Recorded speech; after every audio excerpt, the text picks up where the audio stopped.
Hey everybody, welcome to episode 22 of the LitRPG podcast. I'm Ramon Mejia. I'm ready to bring you the latest LitRPG news, reviews, and of course author interviews. This has been one of the busiest weeks for LitRPG that I've seen this entire year. 14 new releases on Amazon, that's a ton. While I'll have a list of all of them in the show notes on our site and in the show notes for this podcast, I'll only be reviewing some of them this week, and the remaining ones I'll be reviewing next week. It's just too much for me to read in those few days, unfortunately. So the books that I will be reviewing this week are On the Watch, White Plaque, Unsung Hearts, Rex's Let's Play, Game Break Hardens Book 1, Tinker Tailor Giant Dwarf, Last Horizons Live, The Full of Avarice Book 1, and Viridian Gate Online Cataclysm. Those are the ones I'll be reviewing. Again, there's quite a bit more. Look in the show notes to see all the ones listed. I'll be talking about them next week though. But because we are having such a large list of reviews this week, I'm going to go through that LitRPG news as soon as possible. I'm going to begin right now.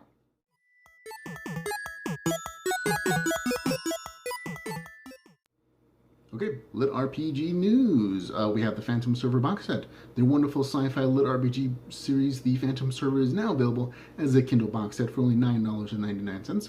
If you bought them individually, you'd pay about $60, so this is a really good deal in my opinion. Love the series myself. It's a kind of a cyberpunk sci-fi LitRPG. A lot of great cool elements in there. Enjoy the entire series myself. Next LitRPG news story is going to be about the Omegaverse, also on sale. This is actually referring to the Omegaverse Omnibus, which is the first 3 books. It's on sale for $4.99 for a limited time. So if you haven't jumped into this series yet, if you've been waiting for some reason, I don't know why you would be, but it is currently on sale and you can purchase it. It's also available on Kindle Unlimited, the Omnibus. So if you have Kindle Unlimited, go check it out there as well. The first 3 books in the Omegaverse series, they're the sci-fi side of this. Books 4 and 5 are also out currently. They are the fantasy side of this. I know, it's a switch in the same universe. It's kind of cool the way they do it. The books 1 through 3 are cool sci-fi, crafting, tons of good space battles, things like that. Good recommend for me. On sale now. Okay, Difficulty Legendary Series. Greg Harlock, author of the Difficulty Legendary Series, released book 2 this week and has already stated his intent to finish off the series next year. Very ambitious. In a post on Facebook, he stated, Difficulty Legendary Book 3 will be out early 2017 and will run approximately 500 pages. There will be 4 books in the series in total, so Janice's story will come to an end next year. Well, good luck with that, Greg. I don't know that I can predict how long my series is going to be, but you have a plan. You're executing it perfectly, apparently. You have books 1 and 2 come out this year. Books 3 and 4 you have planned already. So good on you, buddy. Good for you, and I hope the series does well. You'll get to hear my review of book 2 in a few minutes. Okay, 49ers, side up. In advance of his 49ers series coming up, author Matthew Sylvester has put up a blog that gives readers bonus content for the series. It includes some great artwork, excerpts, and thoughts from the author himself. You can find the link in our show notes, or you can look at litrpgsite.wordpress.com. Okay, on to the last bit of LitRPG news for the week. This is actually Luke Chimilenko, author of the Send the Lines, sponsored and wrote an article for MMORPG.com, one of the leading sources of news for game players who love MMOs. I'm personally one of them. I've visited us on a regular basis for years and years and years. It was really super exciting for me to see our genre, even if it's a sponsored article there on the site, on the front page. Okay, additionally, Luke Chimilenko highlights the connection between MMOs, video games, and of course LitRPG. He even lists some fine examples of the work in the genre and gives some resources for people who are interested in the genre. Personally, I'm super excited and jazzed about it, and I hope more and more people read the article on MMORPG.com and, follow us down the path of LitRPG. Gnomes will always rule. Okay, on to the list of upcoming LitRPG. December 25th, Desperate Times, a 49ers LitRPG novel will be coming out. I'll be reviewing that one next week. Video Game Plotline Tester, The Dark Herbalist, on January the 3rd of 2017. And Your In-Game Lit RPG Stories from Best-Selling Authors, January 20th, 2017. That's the Russian translated short story collection. Okay, on to our new releases and reviews.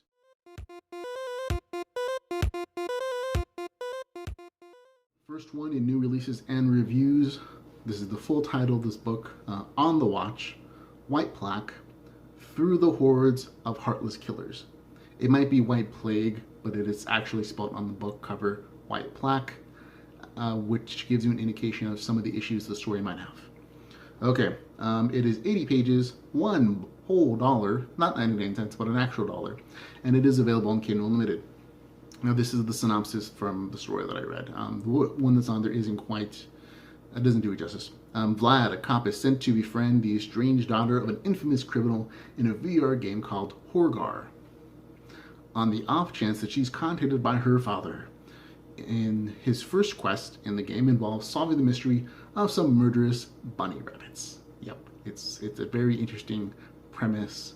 Now, unfortunately, this is a translation from a Russian story, and you can seriously tell from the sentence structure that you get in the story. For example, a sample sentence: Shurovov slid his eyes, speaking, "Of course, if you want to become one day more than just a lieutenant." Yep, that's an actual line from this novel. If you can get past that, though, you actually find a really cute LitRPG murder mystery. Yep, that's a thing now. So I enjoyed it. I just ignored the grammar stuff. But if you're one of those people who can't ignore it, just skip it. It's $1. And there are a lot of other things to read this week, including The Fool of Avarice, Book 1. This is also another short read. About 30 pages. It is listed as $2.99, seriously overpriced. But it is available on Kindle Unlimited, so if you have Kindle Unlimited, that would be the only way I'd recommend you reading this. For $3.30 pages, that is just really overpriced in my opinion. But this is short and sweet. I'll give you my version of the synopsis. Nick, a casino owner and lover of money, enters the VR game Welcome Online to turn in-game money into real dollars. Now, Nicholas Flamel, his gamer name, a member of the lucky Loiter's race, starts his game time off with some neat perks and discovers his luck is more useful and profitable than he thought. Again, in 30 pages, a lot of information and interesting story was set up here. I'd contacted the author, SR Novels Josh, and he said that he hadn't planned a follow-up story. It seems like this is more of a student work, but it was really interesting, and for the price on Kindle Unlimited, it's not a bad read. I'd enjoyed some of the interesting game mechanics that he'd come up with, and as something of an amateur writer myself, I can appreciate that this is interesting at least. On to the next review though, Rex's Let's Play. Now, big heads up on this one, guys. There are 2 big issues on this that you should be aware of. But first, let me give you the rundown. 131 pages, $2.99, available on Kindle Unlimited. Okay, 2 big issues though. One, there's a lot of sex, like descriptive, graphic sex. So if that's a thing, if that's something you're not interested in reading about, skip this one entirely. Again, lots of stuff to read. Second point, that might be of an issue for somebody. During conversations and dialogue in the story, speech is not separated, and there are no quotation marks around the dialogue portions of the story. So there's no structural way, no structural distinction between different characters speaking to each other and like descriptions of scenes, or chatting, whatever. So it's a little confusing. My brain kind of inserted the quotation marks at some point in the story. Again, it's not particularly long, 131 pages, but it is an issue for some people. I know people have particular reading styles and they can't move past some of these structural issues. So just a heads up on that. But if you can go past that, this is actually a pretty decent LitRPG. The novel is a side story of a larger God Maker war series. It introduces and tells the story of Rex, who loves anime and manga, especially those harem stories. And when he creates his character in the latest VR MMO, he chooses a disadvantage of a sex addiction that forces him to have sex every 24 hours or lose the use of his abilities and magic. Personally, I skip the sex scenes. It's not my thing to read in LitRPG. But the parts of it that were not sexually oriented were actually really interesting. I love the character creation process. It was really detailed about all the character options and skill options, sort of. And after that, it just shoots into the game world, and you get to the action as soon as possible. The fight scenes are well written. The magic system seems really robust within the story. It is a short read, but I had a good time when I read it. In the preface, the author does say that the main story in the Godmaker series will not be like this one, and so whether or not the author, whose name is Joseph Hamner, means that there aren't going to be sex scenes in the larger series, or that it's going to be a little more serious, we'll have to wait and see. But again, this is a fun little RPG story if you can either ignore the sex scenes or appreciate them as an author's prerogative of writing that way. So there you go. Next on the list, Unsung Hearts. This is written by S-U-N Bien, Sun Bien, but they're little dots, so they're initials. It is episode 1 of the series. Now, the description on Amazon really doesn't give you any clue as to what the story is about, so I've written my own description of the story. It is 353 pages, nice long novel, for $2.99 currently, and it is available on Kindle Unlimited. Now, Everstone is a VR game that can affect both social and physical state of people in the real world. Gain power and health in Eversona, and it translates to real life. Lose all your hearts in game, and you die in real life. Every year you spend in the game gets you $100,000 in real world money. So the author goes out of his way to explain how well connected and important it is, the virtual and the real world. Okay. Now this is a unique VR world that uses a combination of class skills and ranks to determine power. The magic system, which was one of the most fascinating things to me, is based on art, music, singing to create magical effects that relate to fire, water, fortune telling, and combat. This is one of the most unique magical systems that I've come across in LitRPG. Now the storyline revolves around a unique bloodline skill and how its re-emergence in the game and real life has the potential to change the power structure between established factions, some of whom want to use the young boy who is manifesting these characteristics, and other people just want to kill him. And our main character's job is to protect the boy. So that's the premise and the kernel of that story in this novel. It's a really cool world. It's a really cool magic system. Unfortunately, it is all completely obscured by the poetic language that the story is written in. If you read the reviews or comment section on Amazon, there are comments about not being able to get through the first few chapters. And I was one of those people. I didn't write that, but I felt that way. It took me 4 tries over 4 days to get through the first chapter of the book because it is written in such a poetic way that it's very hard to understand. And maybe that's just my thing about not understanding poetry. But the writing style was very difficult for me to grasp, and especially combined with the way that the author describes the in-game descriptions of items and spells and character levels. It really combined to make it very, very frustrating to read. Now, I actually read the entire novel, but the only way I was able to do it was to use a text-to-speech program on my phone. And kind of listened as a mechanicalized audiobook. The computer did a really good job of changing the pacing and making the words a little more understandable to me in the sentence structure. And once I got through that beginning part, the speech patterns and the writing got a little simpler. So I enjoyed it, but I do understand that most people are going to have a really hard time reading this. As a matter of fact, the first time I actually read it, I thought it was a Chinese translation of a story about an MMO. That's how confusing I thought it was. And the author, I shot him an email. He said, "No, I'm Spanish, and that's just the way I write. I used to be a poet." So that explains the writing style. Again, I like the story, the core of the story, and I like the world that it's set in. I find it very interesting and having a lot of potential. I just think execution kind of failed through. So I can't recommend it, unfortunately. But if you are interested in this kind of story and you appreciate poetry a little more than I do, I guess, I would suggest you download a sample. You'll know within minutes of reading this whether or not it's for you. And again, that's Unsung Hearts. Sorry. Okay, on to our next story review. Game Break Hardens Book 1. It is written by G.S. Hodgson. Okay. It is 328 pages, $2.99. It is also available on Kindle Unlimited. I'm going to give you a short synopsis. Hayden wakes up inside a VR game with no memories of either the world outside or how he got into the game. As he explores the VR world he's in, the mystery surrounding his amnesia unfolds. There you go. That's kind of the core of it. The first few chapters were really frustrating for me. Not because they're poorly written.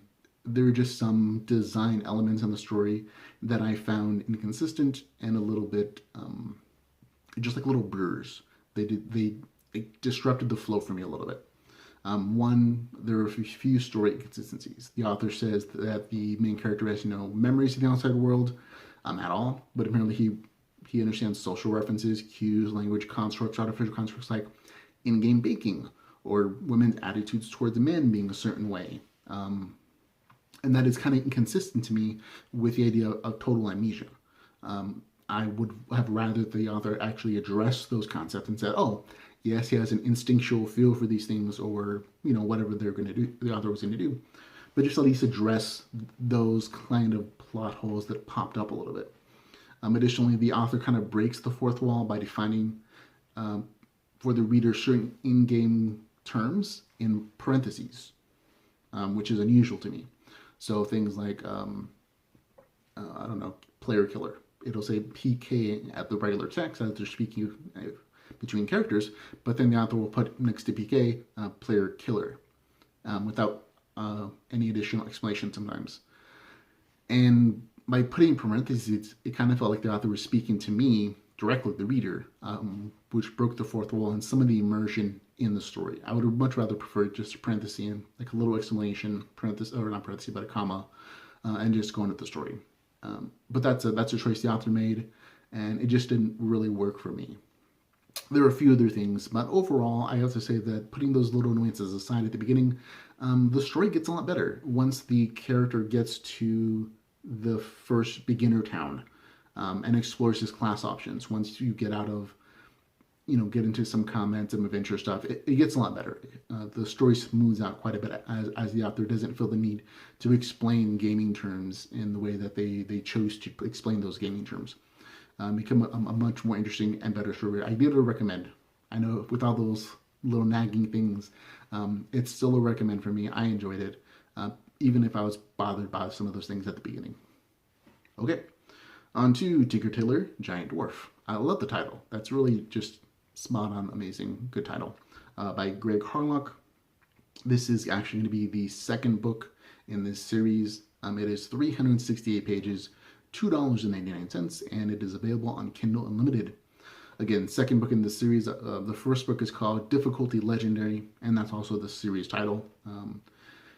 And this book actually eliminated a lot of the things that I didn't like about the first one. I actually didn't give the first book a recommendation because it felt so unfulfilling. It felt like a short story introduction into the world, or like it should have been part of book 2, something like that. And so I didn't really care for book 1, just because, not because it was bad writing, it just left a lot of things unfulfilled in me. Book 2 does a much better job. It's a much bigger story, almost 400 pages. The main character is a lot less whiny. There's a lot less real drama, and it feels like the main character actually makes progress in the story, which was a big issue for me with book 1. Janice learns about his tinkerer class skills and experiments with how they allow them to do in the game, and I loved that exploration of his character class and his ingenuity in dealing with problems that come up in the story. So much improved over book 1 in my opinion.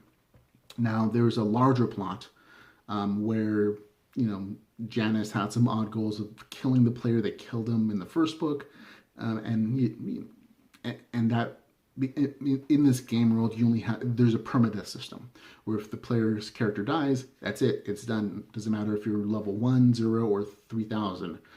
If it dies, it's gone. No more coming back.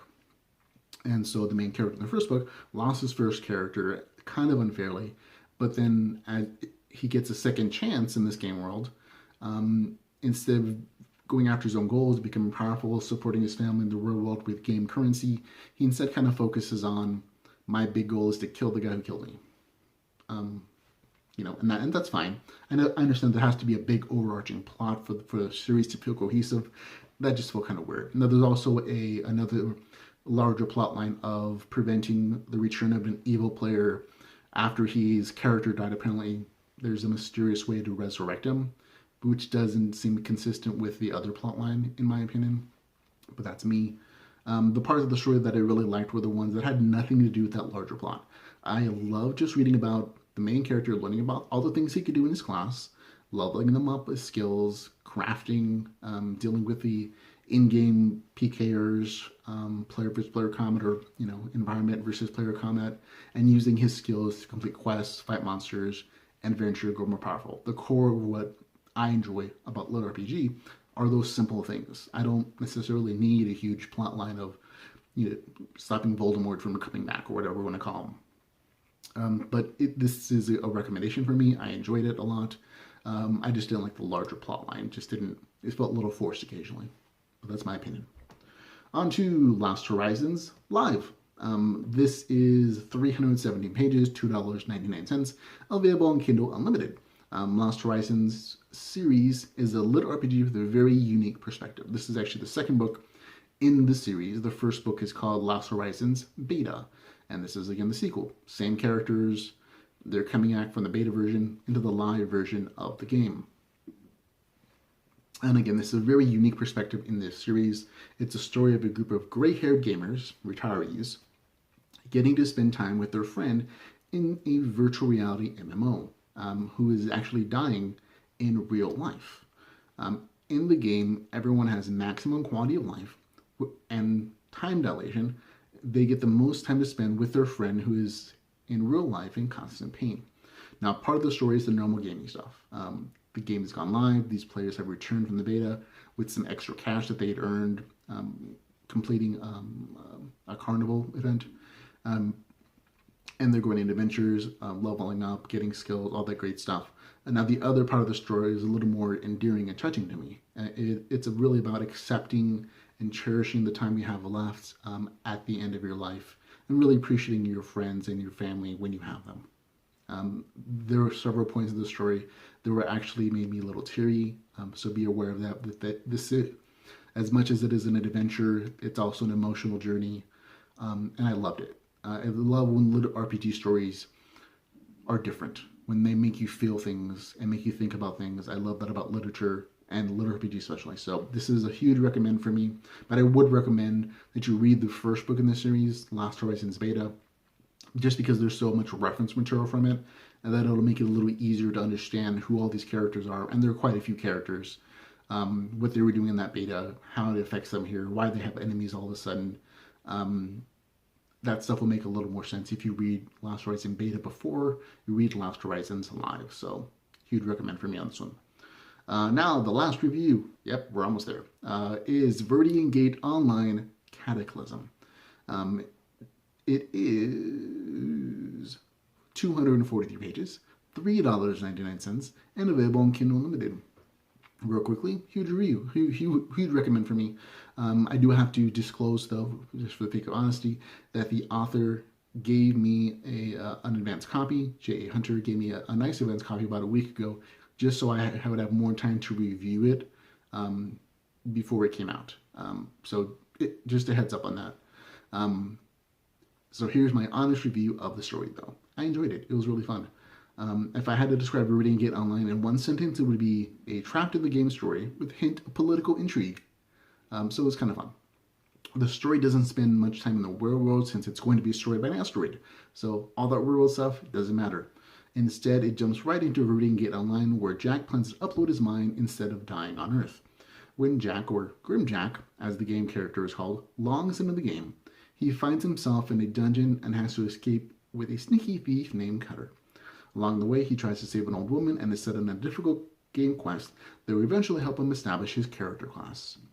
Now, there is another plot line that involves the secret of the developers who are trying to keep from the rest of the game players, and Grimjack is helping a college friend, old girlfriend, discover what that plot is.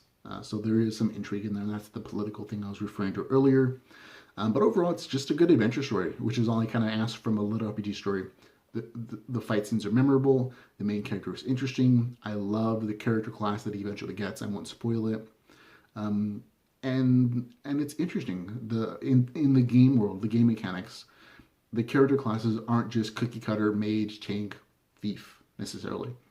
There are a lot of hybrid classes with unique abilities, and I like the fact that it allows for a lot of cool character customization parts of the story. So the author has a lot of variety in creating his characters potentially in the future. Having read it, I enjoyed it. The location settings weren't that descriptive for me, but it's okay. It's an adventure story about killing monsters, growing powerful. It was good. I enjoyed it. So I give Viridian Gate Online a good recommendation. I enjoyed it. And this is only half of the stuff that I had to read this week, guys. So that's it for the podcast. I hope you enjoyed it. It's kind of a longer episode just because we had so much to read. I had so much to review this week. So I appreciate you hanging around the entire episode. And if you're watching the podcast, I appreciate you doing so. If you want to support us in any other way, you can find out all the ways to do so at litrpgpodcast.com/support again. And we, of course, have the huge full recommendation list on that site as well. So check that out. We have over 140 LitRPG titles. If you're looking for something new to read, or you need to figure out where the series goes and starts, we have a bunch of information there as well. But until the next time I talk to you guys and I see you and we hang out together and talk about LitRPG, I hope you enjoyed it here. Remember, though, to go read some LitRPG, okay?